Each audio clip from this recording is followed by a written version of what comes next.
நல்லதே நடக்கும்.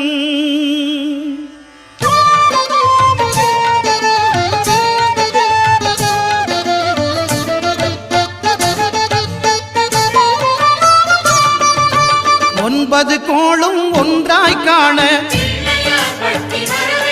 அங்கு கற்பகம் என்னும் கடவுளின் மெய்யில்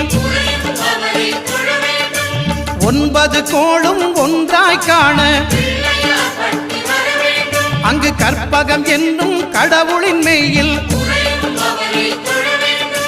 சூரியன் முதலாய் 9 கிரகமும் பலவித குணங்களை கொண்டிருக்கும். எங்கள் கற்பக தருவில் அவை வரும்போது ஒன்றாய் சேர்ந்து பலனளிக்கும்.